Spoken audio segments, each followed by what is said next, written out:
Bienvenue. Alors on va travailler sur des nombres fractionnaires, relatifs, donc il peut y en avoir des positifs ou des négatifs. Et on va se concentrer sur les opérations que l'on peut faire avec ces nombres. Je commence par un rappel. On sait que deux fractions peuvent être égales, mais s'écrire de manière différente. Je me pose ici la question de savoir si c'est le cas entre 13 quatorzièmes et 167 192e. Est-ce que ces deux fractions sont ou non égales?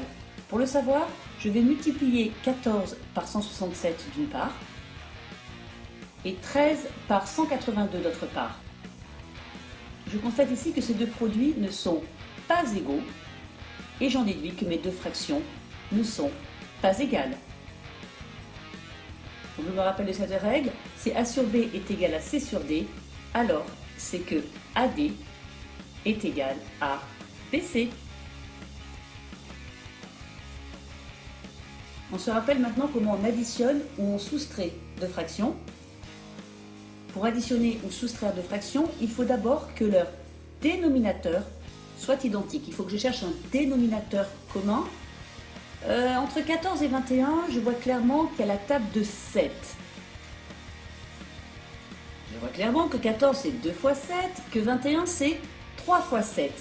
Alors imagine, si ce dénominateur ici je le multiplie par 3 et que celui-là je le multiplie par 2, eh bien ça y est, j'aurai les deux mêmes dénominateurs. Donc le dénominateur commun que je vais choisir, c'est 42. Donc la première fraction, je multiplie le dénominateur par 3, donc je fais pareil au numérateur. On va dire que c'était une addition. Et la deuxième fraction, je vais multiplier numérateur et dénominateur par 2. J'obtiens donc ce calcul qui est égal à 19 sur 42. Exactement même topo si j'avais eu une soustraction. À ce moment-là, j'aurais fait 15 moins 4. Voyons maintenant ce qu'il en est des multiplications. Pour les multiplications, on se rappelle qu'on multiplie les numérateurs entre eux et qu'on multiplie les dénominateurs entre eux. Je vais donc avoir 10 fois moins 2 au numérateur, ce qui est égal à moins 20, et 3 fois 9, 27 au dénominateur. Je prends un autre exemple, c'est une multiplication de deux fractions. Je peux donc multiplier numérateur et dénominateur entre eux. Mais avant d'effectuer ce calcul, je vais voir si par hasard je ne peux pas procéder à des simplifications. Je vois que 72 c'est dans la table de 9 et de 8, et oui c'est moins 9 fois 8. Que je dois le multiplier par 49, et 49 c'est 7 fois 7. Au dénominateur, 35 c'est 7 fois 5. Que je dois multiplier par 8, 8 je pourrais dire que c'est 2 fois 4, mais je vois que j'ai déjà un 8 au numérateur, donc je vais volontairement garder ce 8 au dénominateur. Au numérateur et au dénominateur, j'ai maintenant que des multiplications.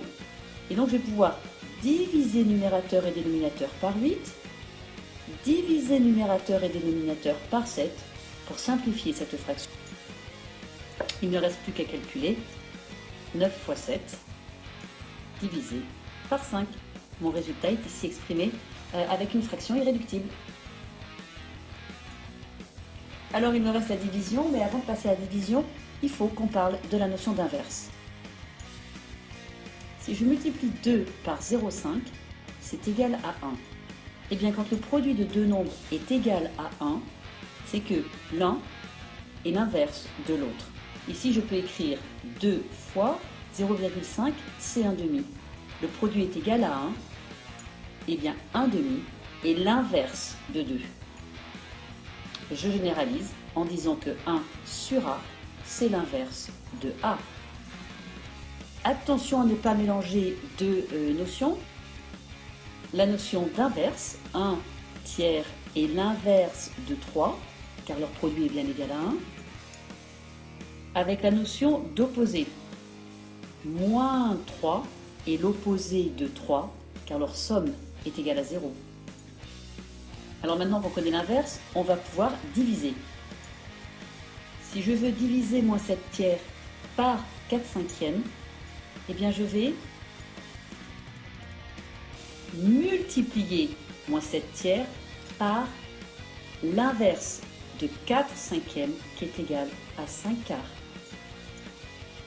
Alors là, il ne reste plus qu'à multiplier les numérateurs entre eux, moins 35, et les dénominateurs entre eux, 12. Voilà, si tout est clair, tu peux passer aux exercices, sinon réécoute la vidéo.